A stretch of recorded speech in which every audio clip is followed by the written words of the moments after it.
우리 옆 사람과 좀 인사하시겠습니다. 말씀이 깨달아지길 원합니다. 한 번 더 인사할 때 말씀을 만나고 돌아가세요. 아멘. 예수님 만났다는 증거가 말씀을 들었다는 것인 줄 믿으시기 바랍니다. 이게 예수님 만난 거예요. 오늘 예배 통해서 예수님 이미 만나고 또 보게 되는 귀한 역사 있었으면 좋겠어요. 전쟁을 면하지는 못합니다. 21세기인 지금도 인종적, 종교적, 국가적으로 수많은 적대감과 입짐 속에 끊임없이 군사적으로, 정치적으로, 또 경제적으로 많은 전쟁이 벌어지고 있는 틈바구니 속에 현재 우리가 살아가고 있음을 실감하고 있는 것입니다. 이러한 전쟁은 매우 현실적인 이야기입니다. 비단 국가와 국가만의 전쟁뿐만 아니고 어떤 사람은 가정에서 전쟁하고 있고요. 어떤 사람은 또 어떤 교회는 5년, 10년이 넘도록 분쟁하고 전쟁하고 다투고 있는 수많은 일들이 우리의 현실 가운데 있다는 것입니다. 그래서 오늘 말씀은 이렇게 시작합니다. 무엇이 싸움과 분쟁을 일으키는가 라고 야고보서 4장은 그렇게 출발하고 있는 것입니다. 1절 말씀 보시면 너희 중에 싸움이 어디로부터 다툼이 어디로부터 나느냐 너희 지체 중에서 싸우는 정욕으로부터 나는 것이 아니냐 라고 이야기합니다. 한마디로 싸움과 분쟁이 전쟁의 원인을 정욕이라고 단정짓고 있는 것입니다.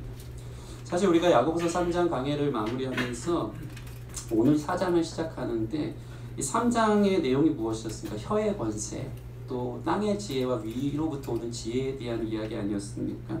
이 혀도 성령과 내 속에서 올라오는 이 정욕이 이 전쟁 중에서 이 같은 입을 통해 찬송과 저주가 나오는 이 전쟁 속에 있고, 이 지혜도 땅의 지혜와 위로부터 오는 지혜로 인해서 사람을 죽이거나 살리거나 당을 짓고 온갖 다툼과 혼란과 악한 일을 만들어내는 이 결과들로 나오기도 하고, 때로는 위로부터 오는 지혜로 화평을 만들기도 하는 이 전쟁의 틈바구니에 있다는 것인데, 이것을 한마디로 정욕 때문이라고 성경은 이야기하고 있는 것입니다. 이 욕심인 거죠. 욕심. 자기 욕심으로 인해서 전쟁이 시작되는 것입니다. 이러한 싸움의 끝이 있느냐 없느냐에 대해서 성경은 또 이렇게 이야기합니다. 2절 말씀 보시면 너희는 욕심을 내어도 얻지 못하여 살인하며 시기하여도 능히 취하지 못함으로 다투고 싸우는도다. 너희가 얻지 못하면 구하지 아니하기 때문이에요. 이 말씀은 무슨 말씀입니까? 이 정욕이라는 것은요, 아무리 욕심을 내어도 얻을 수 있습니까? 없습니까? 얻을 수 없다는 거예요. 살인을 하고 시기해도 능히 취하고자 하는 그 만족을 얻을 수 없는 이 불만족이 이 욕심의 특징이라는 것입니다. 이 욕심은 그러한 성격을 가지고 있습니다. 사람의 욕심으로는요, 싸우고 시기하고 분쟁해서 가진들 그걸로 만족이 있는 게 아니더라고요. 무엇으로 채워도 끝이 없는 게 인간의 욕심이에요. 사람에게만 이게 있습니다. 배불러도 더 가지고 싶어하고 남의 것 뺏어놓고도 더 채우려고 하는 게 인간의 욕심이기 때문에 이 정욕적인 것은 날마다 그 욕심으로 인해서 다른 것들을 취하고 빼앗고 분쟁을 일으키며 다툼과 살인과 시기와 전쟁을 나타내고 일으킨다는 것입니다. 욕심은 또 다른 욕심을 갈망하며 끝도 없이 추구하는 성격이 있기 때문입니다. 그래서 싸움과 분쟁의 이유가 정욕 때문인데, 이 정욕으로 인한 전쟁은 끝도 없을 것이다. 끝이 없다 라는 것을 이 인류 역사에 대한 이 말씀의 관점으로 저와 여러분들에게 이야기하고 있는 것입니다. 특별히 3절을 보면 구하여도 정욕으로 쓰려는 것은 하나님이 어떻게 하신다고 하셨죠? 주시지 않는다. 하나님도 이걸 안 주시니까 정욕 때문에 싸우는 것은 무엇으로도 채울 수 없는 인간의 욕망의 끝을 보여주고 있는 것입니다.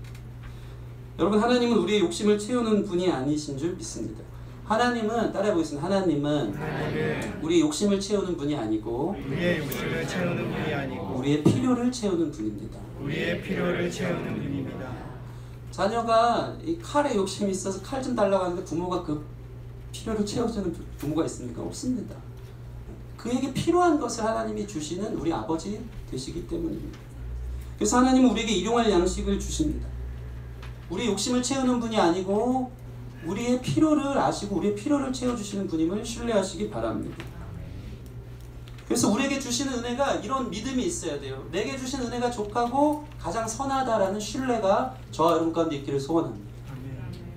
때로는 이해할 수 없는 고난과 아픔이 와도 사실 그것은 하나님께서 우리를 온전히 구원코자 하시고자 하는 큰 그림과 계획 안에 두셨다는 것을 여러분 신뢰하시기 바랍니다. 그게 나에게 필요하고 그게 나로 하여금 구원을 이루어내는 하나님의 선하신 방편이라는 것을 신뢰할 때에 하나님 안에서 이 모든 것들이 해결되는 줄 믿습니다.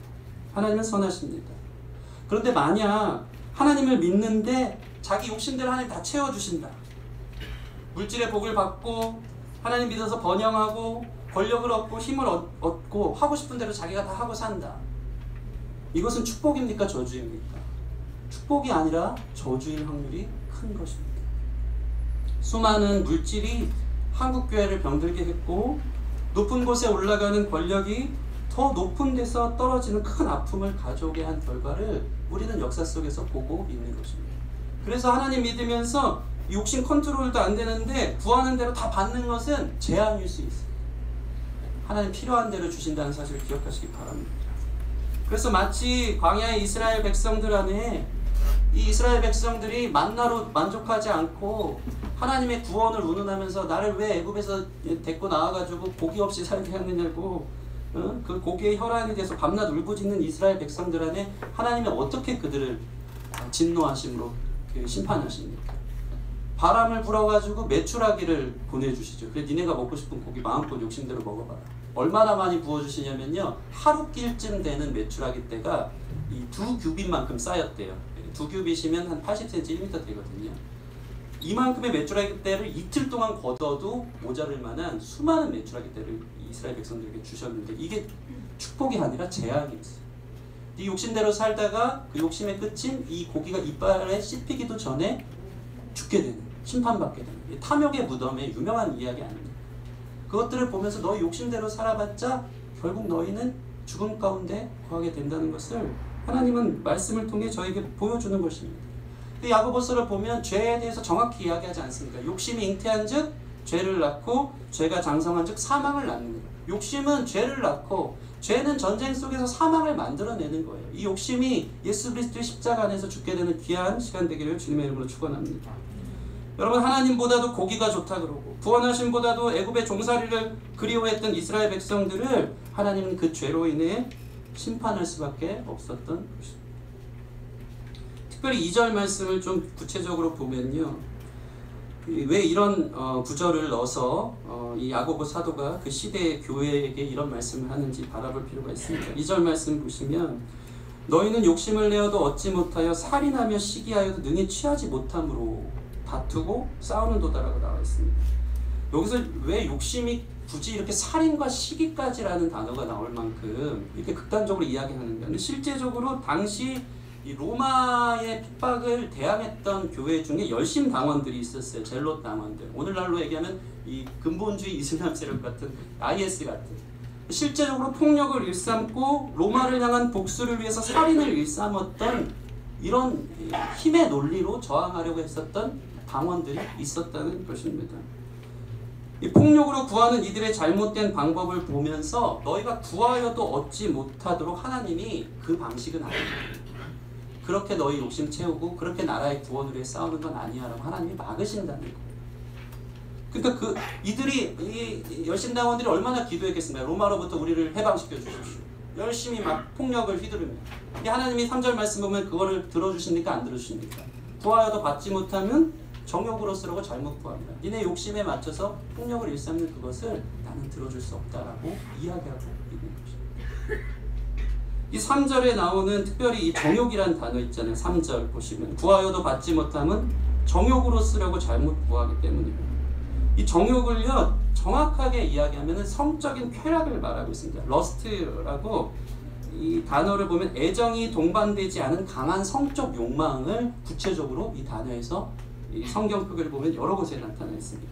이건 무엇입니까? 자신의 쾌락을 극대화하기 위해서 당시에 돈으로 성을 사고 권력으로 성을 사려 했고 하나님보다도 쾌락을 더 사랑했던 이 성적 만족을 추구했던 인간의 욕심의 끝을 말해주면서 이것을 나는 채워줄 수 있다 라고 이야기하고 있는 것입니다.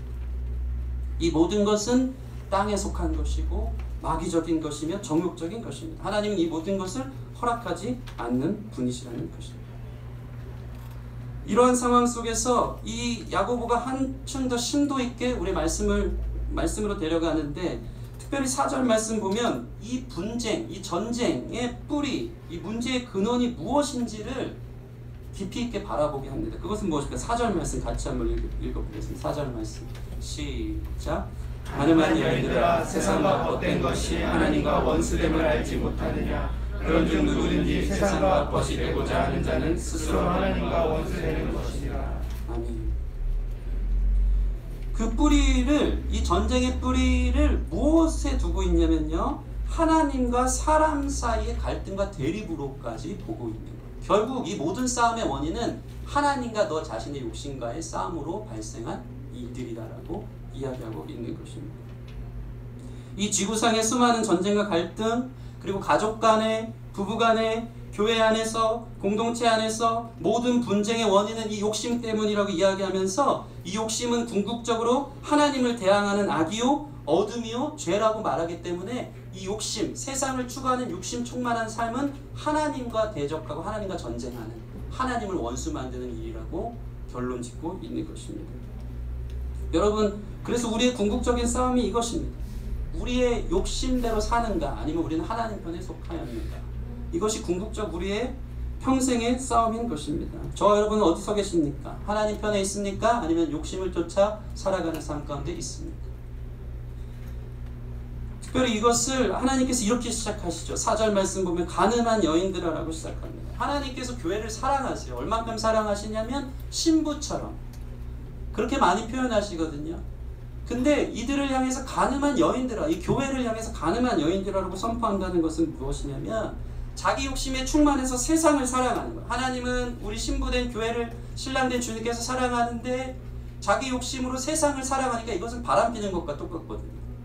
너는 나랑 부부인데, 내가 너를 사랑하는데, 너는 내게 속했고 나의 영광을 위해 만들었는데, 내가 너를 특별한 사랑으로 구원하여 내 신부라 불렀는데 너는 여전히 세상을 사랑하는구나. 그래서 가늠한 여인들아, 너는 여전히 욕심대로 사는구나. 그래서 가늠한 여인들아, 바람피는구나 라고 이야기하는 것입니다. 그래서 하나님보다 더 추구하는 그 무엇, 그 우상숭배를 이 가늠하다라는 단어랑 똑같이 쓰더라고요. 성경에서 보면 음행하다라는 것이 히브리어로 자나거든요. 근데 우상숭배도 자나로 쓰는 거예요.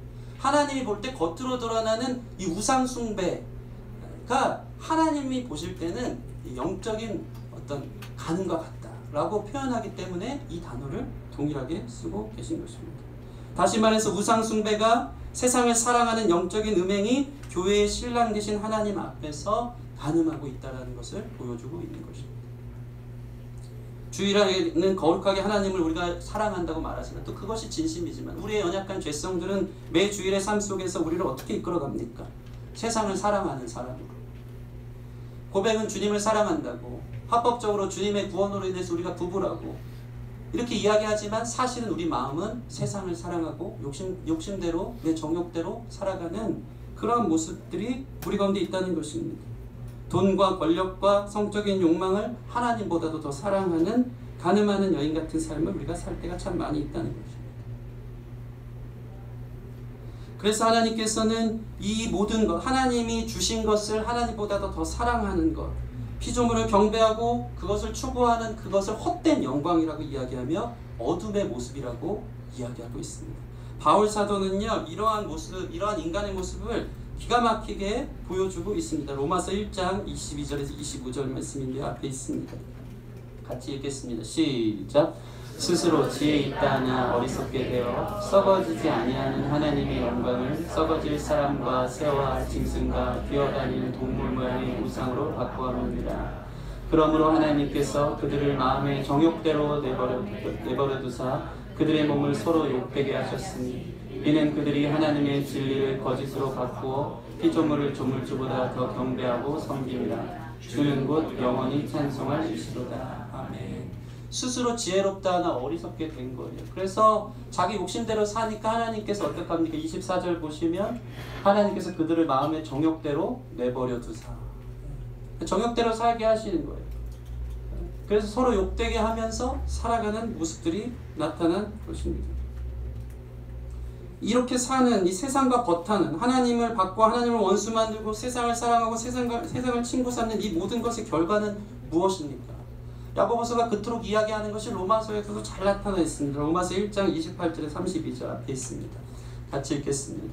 시작. 또한 그들이 하나님 두기를 싫어하매 하나님께서 그들을 그 상실한 마음대로 내버려 두사 합당하지 못한 일을 하게 하셨으니 곧 모든 불의, 추악, 탐욕, 악의가 가득한 자요 시기, 살인, 분쟁, 사기, 악독이 가득한 자요 수근수근하는 자요 비방하는 자요 하나님께서 미워하시는 자요 능욕하는 자요 교만하는 자요 자랑하는 자요 악을 도모하는 자요 부모를 거역하는 자요 우매한 자요 빼앗는 자요 무정한 자요 무자비한 자라. 32절까지 그들이 이같이 일을 행하는 자는 사형에 해당한다고 하나님께서 정하심을 알고도 자기들만 행할 뿐 아니라 또한 그런 일을 행하는 자들을 옳다 하느니라. 이게 결과, 욕심의 결과는 모든 불의와 수근수근, 당을 짓고 시기와 분냄과 살인이 일어나는 것, 부모를 거역하는 일, 이 모든 것이 욕심의 결과라는 것입니다. 정욕의 결과죠. 마음이 하나님을 두기 싫어하고 자기 욕심의 종이 되어서 이러한 일들이 나타나는 것입니다.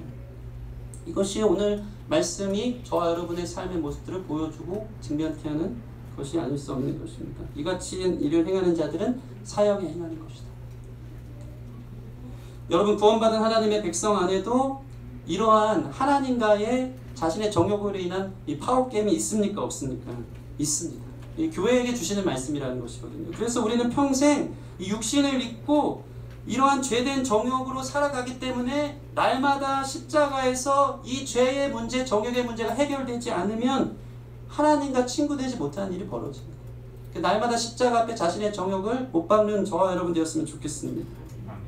참 재미있는 게요, 요즘 저희가 수요예배 때 민수기 강해를 하는데 하나님께서 놀랍습니다. 이스라엘을 공격하는 외부의 공격과 저주를 다 막아주세요.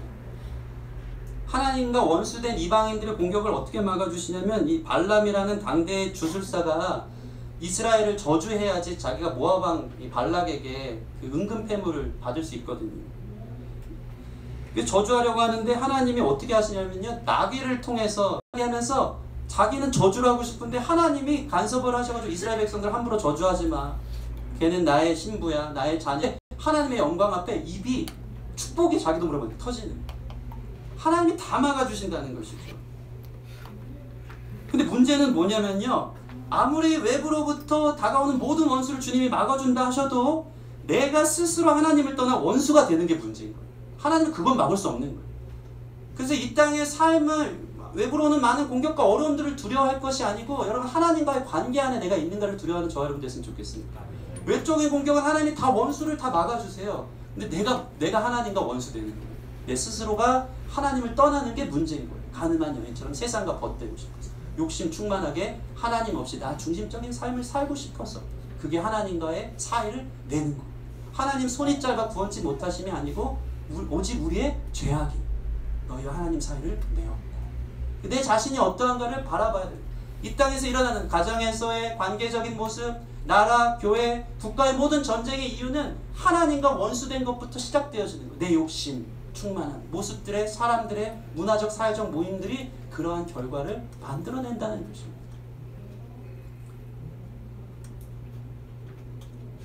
이러한 모습을 보면 하나님의 마음은 어떻습니까? 5절 말씀 우리 같이 한번 읽어보겠습니다. 5절 말씀 시작. 너희는 하나님이 우리 속에 거하게 하신 성령이 시기하기까지 사모하신다 하신 말씀을 헛된 줄로 생각하느냐.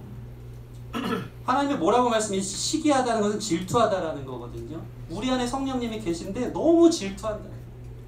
시기하기까지 우리를 사모하는 거야. 빼앗긴 내 백성, 세상과 벗돼서 내가 너희를 구하여서 샀는데 바람피는 그 모습을 보면서 질투가 일어난 게 당연합니까? 아닙니까? 당연하죠. 부부가 남편이 바람 폈는데 괜찮아, 이상한 집이죠. 분노가 일어나는 거예요. 화가 나는 거예요. 어떻게 그럴 수가 있냐고. 우리가 결혼했고 사랑했는데, 언약적으로 우리는 하나인데 어떻게 바람을 피냐고 하면서 분노가 일어나는 것이 하나님의 동일한 감정이라는 거예요. 하나님 인격적인 분이라는 사실 여러분 아시기 바랍니다. 그저 종교적인 그 위에 계신 어떤 할아버지가 아니고 하나님 아파하세요. 세상을 살아가는 우리의 모습을 보면서 질투하며 시기하면서까지 성령께서 근심하는 거예요. 우리 성도님들의 삶은 어떻습니까? 돌이켜보는 시간 됐으면 좋겠습니다. 이 질투하심이 얼마나 크면요, 이 분노가 하나님의 진노를 사고요, 이 배역한 이스라엘을 때로는 심판하시기까지 이르는 분노. 이것도 사실은 은혜인데 이 설명까지는 좀 뒤로 하고, 이 이야기를 특별히 민수기 25장에서 잘 찾아볼 수 있습니다. 제가 오늘 야고보서 설교하는데 민수기 설교하는 것 같은 느낌이 들긴 하지만 이 정확한 이야기가 여기 들어있더라고요. 25장에는요, 이스라엘 백성들이 모압 여인과 행음하는, 우상 숭배하는 장면이 나옵니다. 이걸 보면서 하나님이 너무 화가 나셔서 질투하신다고 이야기하시면서 진노하시는데, 이 진노라는 단어가 이 연병이 일어난다는 단어랑 똑같이 써요. 하나님의 진노는 곧 연병을 만들어내는 건데, 이 하나님의 진노가 너무 커져서 이 질투하심, 이 소멸하는 불에 이 화신 같은 주님의 질투가 커서 당시에 24,000명이 연병으로 인해서 죽어 나가 떨어지는 것이 이 민수기 25장에 기록되어져 있습니다. 여러분, 하나님은 세상을 사랑하는 우리를 무섭도록 징계하시는 또 공의의 하나님이라는 것을 우리가 아셔야 됩니다. 진노하십니다.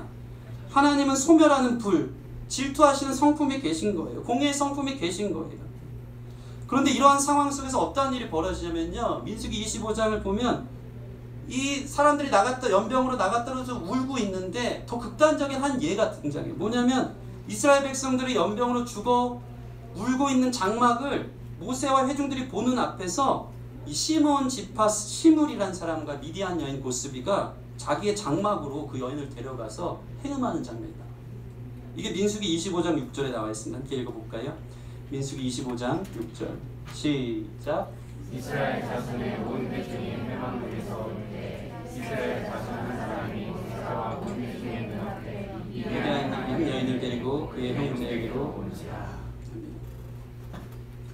여러분, 이게 성경이 저에게 보여주는 이 인간의 욕심의 끝을 보여주는 거예요. 지금 성경은 매우 정직한 책이거든요. 우리 안에 얼마나 이 가증스러운 욕심이 있는지를 보여주는 거예요. 지금 이스라엘 백성들이 모압 여인들과 행음하며 자기 욕심대로 살다가 하나님의 진노로 지금 벌을 받고 있는 상황인 거예요. 연병으로 인해서 나가 떨어지고 다 죽어가고 있는데, 그 가운 한쪽 장막에, 그 가운데 한쪽 끝에서 여전히 대놓고 죄를 짓는 한 남자와 여자의 모습, 미디안 여인을 데려다가 행음하는 모습들이 보여지는 것입니다. 여러분, 이것은 무엇을 보여줍니까? 우리 자신을 보여주는 거예요. 하나님을 떠난 삶의 결국, 하나님 삶의 질서가 없고 혼돈이 가증되고 수많은 고통과 어려움으로 인해서, 마치 연병으로 인해서 24,000명이 죽어가는 죄로 인한 많은 고통과 아픔이 있음에도 불구하고 그것 때문에 울기도 해요. 난 왜 이 모양인가? 난 왜 죄와 욕심으로 충만해서 내 삶의 결과가 왜 이 모양인가 하면서 한쪽에선 우는데, 다른 한편으로는 여전히 자신의 장막에 여인을 데려와서 자기 정욕대로 여전히 범죄하는 이 죄성이 우리 안에 시퍼렇게 살아있다는 거예요. 이게 우리예요. 말씀을 들으면서 욕심 충만한 내 삶, 하나님 없는 내 삶이 소망이 없구나, 이렇게 느끼는데, 또 한편으로는 그럼에도 불구하고 죄와 욕심을 따라 육신에 속한 대로 걸어가는 우리의 모습의 이면을 성경은 보여주고 있다는 것입니다. 주일마다 말씀을 듣고 성령께서 우리 가운데 일하신 까움을 알기에 눈물도 흘리고 회개도 하지만, 또 죄의 영향력을 실감하며 하나님 없는 불안과 두려움 가운데 있음을 경험하면서도 여전히 옛사람의 정욕대로 살아가고 있는 우리의 가능성 없는 이 인생을 성경은 보여주고 있는 것입니다. 이러한 모습을 보면 하나님이 어떻게 하신다는 것입니다. 하나님이 먼저는 진노하신다는 것입니다. 그분의 질투와 시기로 인해서 속상해 하시면서 진노하신다는 것입니다. 그런데 반전이 있어요. 어떤 반전입니까? 민수기 25장을 보면 하나님의 이 질투의 불을 끄는 한 존재가, 한 사람이 등장해요. 그 사람은 누구입니까? 아론의 손자, 제사장 죽었던 아론의 손자 비느하스입니다. 이 비느하스가요, 하나님의 질투하심을 자기 마음으로 느낀 거예요. 아니, 백성들은 다 울고 있는데 어떻게 대놓고 자기 장막에 여인을 들여놓고 또 여전히 그 죄를 짓고 있는가 하는 마음이 너무 불타올라서 주님의 마음으로 창을 꺼내다가 그 장막으로 들어가서 남자 여자를 한 번에 찔러 죽이는 장면이 등장하는 거예요. 이것을 보면서 하나님의 질투하심이 좀 풀려요. 이 말씀이, 이 결과가 이것으로 해서 연병이 그쳐지는데, 그 말씀이 25장 11절 13절에 잘 나와 있으나 이렇게 볼까요? 민수기 25장 11절 13절 시작. 제사장 아론의 손자 엘르아살의 아들 비느하스가 내 질투심으로 질투하여 이스라엘 자손 중에서 내 노를 돌이켜서 내 질투심으로 그들을 소멸하지 않게 하였도다. 그러므로 말하라. 내가 그에게 내 평화의 언약을 주리니 그와 그의 후손에게 영원한 제사장 직분의 언약이라. 그가 그의 하나님을 위하여 질투하여 이스라엘 자손을 속죄하였습니다. 아멘. 하나님을 위하여 대신 질투해서 그 죄에 근원된 것을 한 번의 단칼에 죽이는 거예요. 여러분, 이 비느하스를 보면서 우리에게 평화를 주시는 십자가에서 우리의 죄와 정욕을 단번에 해결하신 예수 그리스도를 바라보는 저와 여러분 되었으면 좋겠습니다. 예수님이 우리에게 그 일을 행하신 거예요. 그러니까 하나님은 시기하고 질투하는 분이, 우리의 죄를 용납할 수 없는 분인데, 이 질투하심을 대신해서 예수님이 십자가 앞에 자신의 생명을 죽이시고, 우리도 그 십자가 앞에 이 죄성들을 죽이심을 통해서 우리를 속량하신 것, 그분이 바로 예수님인 줄 믿습니다. 이 비느하스와 같은 한 사람, 우리 안에 있는 죄성, 우리 안에 있는 옛사람의 자아로 인해 질투하시는 하나님 앞에 죽을 수 없는 우리를 대신해서 그분께서 해결하신 그 예수 그리스도의 구원이 있기 때문에 우리가 다시 한번 주님과의 관계 안에 나아갈 수 있을 줄 믿습니다. 그래서 그때 주시는 하나님의 평화가 이 전쟁 같은 삶을 종식시키는 거예요. 십자가 앞에 여러분의 정과 욕심을 못 박아 죽이시기 바랍니다.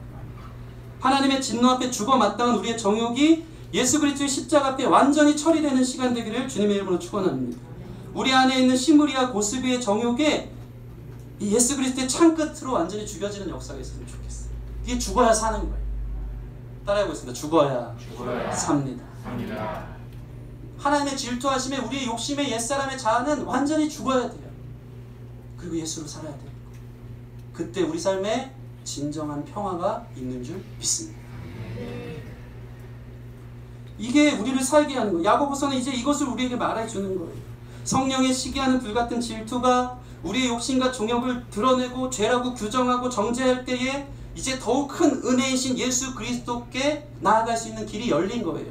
그래서 오늘 말씀의 6절 말씀을 같이 한번 읽어보겠습니다. 6절 말씀 시작. 그러나 더욱 큰 은혜를 주시나니 그러므로 읽었을 때 하나님이 교만하신 자를 물리치고 겸손한 자에게 은혜를 주신다 하였느니라. 아멘. 더욱 큰 은혜가 열린 줄 믿습니다. 주님의 질투하심으로 우리는 죽을 수밖에 없는 존재인데 예수 그리스도를 통해서 대신 그 죄의 값을 속량하셨기 때문에 더 큰 은혜가 열린 거예요. 이것은 무엇인가? 하나님께 나아갈 수 있는 길이 열린 거예요. 그러므로 우리 길이 열렸으니 더욱 큰 은혜, 이제 하나님과의 관계가 회복되어져서 다시 주님과의 온전한 관계가 이루어지는 더욱 큰 은혜를 주셨으니 하나님이 교만한 자를 물리치고 겸손한 자에게 은혜를 주신다 하였느니라. 스스로 지혜 있다 하나 썩어지는 우상을 만들었던 우리의 교만들이 꺾어지고 겸손하게 주님 앞에 엎드려서 은혜를 구하는 자에게 놀라운 평화와 회복의 길이 열리는 줄 믿습니다. 그래서 이 뒤에 말씀은 다 하나님 편에 속하라는 거예요. 너의 정과 욕심을 십자가에 못 박아 죽고 이제 하나님 앞에 움직이는 어떠함의 이 동사들만 계속 등장하고 있는 것을 볼 수 있습니다. 이제 우리는 몸을 움직여 하나님 앞에 새롭고 살 길이 열려졌기 때문에 나아갈 수 있는 그 거룩한 의지가 성령 안에서 세워지기를 소원합니다. 7절에서 10절 말씀 같이 한번 읽어볼까요? 7절 10절 시작. 그런즉 너희는 하나님께 복종할지어다. 마귀를 대적하라. 그리하면 너희를 피하리라. 하나님을 가까이하라. 그리하면 너희를 가까이 하시리라. 죄인들아 손을 깨끗이 하라. 두 마음을 품은 자들아 마음을 성결하게 하라. 슬퍼하며 애통하며 울지어다. 너희 웃음을 애통으로 너희 즐거움을 근심으로 바꿀지어다. 주 앞에서 낮추라. 그리하면 주께서 너희를 높이시리라. 아멘. 예, 우리 안에 있는 이 잘못 행하고 싶은 유혹, 욕심, 정욕에 맞서 싸울 만한 힘과 은혜가 십자가를 통해 열린 줄 믿습니다. 그래서 신앙생활을 한다는 것은 이렇게 적극적으로 천국의 것을 침노하고 찾고 두들기는 사람이 되어져야 하는 것입니다. 거룩한 의지가 이 예배를 통해 세워지기를 소원합니다. 백날 말씀 들어도 집에 가서 종일토록 세상과 접하면서 세상 문화를 접하면서 말씀 한 구절 기도 한 자를 안 하면은 그냥 우린 흘러가는 거예요. 욕심대로. 그러나 거룩한 의지가 우리한테 생겨야 돼요. 새롭고 살 길, 더 큰 은혜를 이미 주셨어요. 그 길을 우리가 침노해야 되는 거예요. 다 차려준 밥상을 떠먹는 역할을 우리가 해야 되는 것입니다. 십자가의 길이 열렸으니 십자가 앞으로 나아가는 우리가 되었으면 좋겠습니다. 제가 그래서 아무리 생각해도 하나님 믿는다고 저절로 우리 안에 있는 부패성이 사라진다거나 믿음이 좋아진다고 하는 일이 없어요. 이것을 꼭 기억하시기 바랍니다. 죄의 유혹 앞에 맞서 싸울 힘이 생기는 게 아니더라고요. 죄 때문에 고통받으면서도 죄를 향해 달려가는 우리의 모습 속에서 사실은 달려가고 있습니다. 죄가 좋아서 달려가면서 우리는 그런 기도해요. 하나님 어디 계시냐고, 왜 나의 체질이 이 죄를 미워하는 체질로 안 만들어주셨냐고 하면서 사실은 죄를 향해 가는 거예요. 그건 하나님을 가까이 하는 게 아닙니다. 더욱 큰 은혜를 주신 하나님께 내 발걸음을 옮기기 시작하면 그 은혜가 우리를 사로잡기 시작하는 거예요. 이것을 경험하는 것이 구원받은 사람으로서의 참된 모습인 줄 믿습니다. 이 승리를 경험함으로 주일 예배를 오신 저와 여러분 되었으면 좋겠습니다. 하나님께 복종하면요, 마귀적인 요소가 우리 가운데 끊어지는 거예요. 하나님을 복종하면 마귀를 대적하게 되고 그것으로 인하여서 이 정욕적인 것, 마귀적인 것들이 떠나가게 되는 줄 믿습니다. 하나님을 가까이 해야 하나님이 우리를 가까이 해주시는 거예요. 그 길이 세상 사람들에게는 안 열렸어요. 그러나 예수 그리스도 통해 열렸기 때문에 우리가 하나님을 가까이 하면 주님의 가까우심이 우리를 채우시고 만족시키는 것을 믿으시기 바랍니다. 이것이 은혜예요. 이것이 특권이에요. 다른 은혜가 없어요. 여러분, 베데스다 연못가에서 38년을 병자로 머물러 있던 한 사람이 있습니다. 이 사람 보면서 참 많은 생각을 합니다. 이 사람은 어떻게 하냐면요, 38년 동안 누워있으면서 핑계만 대는 사람이에요. 누가 나를 고쳐주는 사람도 없고, 누가 나를 저 신비한 연못에 넣어주는 사람도 없고, 핑계만 대던 사람. 사실 그렇게 사는 게 익숙했어요. 그렇게 사는 것에 대해서 그냥 그런 삶이라고 자기 스스로를 생각한 거예요. 새로운 삶의 소망 없이 그저 자기 연민에 빠져서 어쩔 수 없어, 나는 죄뿐이야, 나는 연약함 속에 사는 거야, 누구도 날 건져주지 못하더라고 핑계만 대는 거예요. 그런데 예수님의 구원하심은 이에게 다가와서 매우 심플하게 그를 일으키세요. 어떻게 일으키십니까? 일어나 내 자리를 들고 걸어가라. 이게 무슨 의미입니까? 네가 직접 일어나 자리를 들고 걸어가. 그럼 내가 붙들어 줄게. 이미 능력을 부어주신 거예요. 하나님이 이미 더 큰 은혜를 주시려고 고치는 길을 여시고 회복하니까 핑계대지 말고 한번 내게로 와봐. 가까이 해봐. 나에게 복종해봐. 그럼 그 은혜가 더 큰 은혜를 우리 가운데 부어주고 더 큰 승리가 우리가 삶 가운데 나타나게 되는 줄 믿습니다. 걸어가 보니까 더 큰 능력이 있고 고통 가운데 함께 지켜주시는 주님을 경험해야 되는 것이 하나님 나라 백성으로서 경험해야 될 모습인 줄 믿습니다. 이것이 없으면 우리는 평생 욕심과 하나님 사이에서 씨름하면서 종노릇하면서 무기력한 신앙생활을 할 수밖에 없는 것입니다. 여러분 안에 새로운 순종의 결단들이 일어나기를 소원합니다.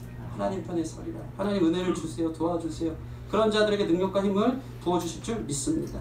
세상과 하나님 사이에 두었던 두 마음을 품었던 우리가 깨끗해지는 오늘 이 시간 되었으면 좋겠습니다.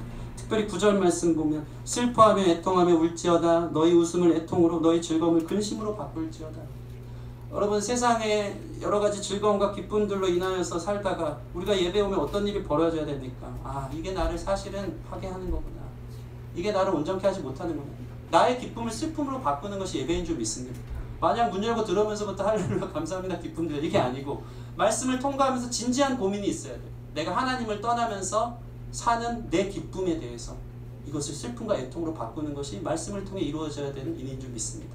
그 슬픔과 애통의 나의 절망의 삶이 이제 예수 그리스도를 통해서 회복되어질 때 우리는 기쁨으로 자리를 들고 예배전을 나갈 수 있게 되는 줄 믿습니다. 말씀을 마치겠습니다. 오늘은 사실 참 힘든 말씀이었고 예와 재밌는 예와 하나도 없고 뭐 이렇게 말씀 속에서 말씀을 보고 이렇게 했는데 이게 너무 중요한 문제이기 때문에 그렇습니다. 우리 성도님들의 삶에 이것을 공감하는 줄 믿습니다. 욕심의 결국이 무엇인지를 여러분 삶에 경험할 거예요. 우리 청년들 저는 잘 모르겠어요. 그런 거 잘 몰라야 하겠지만 살아보세요. 미리 깨닫길 바랍니다. 욕심은 결국 분쟁을 만들고 전쟁 같은 삶을 만드는 평화가 없어요. 참된 평화는 예수 그리스도의 아닌 줄 믿습니다. 이 싸움을 알면서도 평생 동안 이것 갖고 지고 먹고 싸우는 많은 사람들이 있어요. 살 길이 열렸습니다. 예수님께서 회복하셨습니다. 하나님을 가까이 함으로 진정한 평화와 기쁨과 하나님 안에 온전한 연합이 있는 저와 여러분 되기를 주님의 이름으로 축원합니다.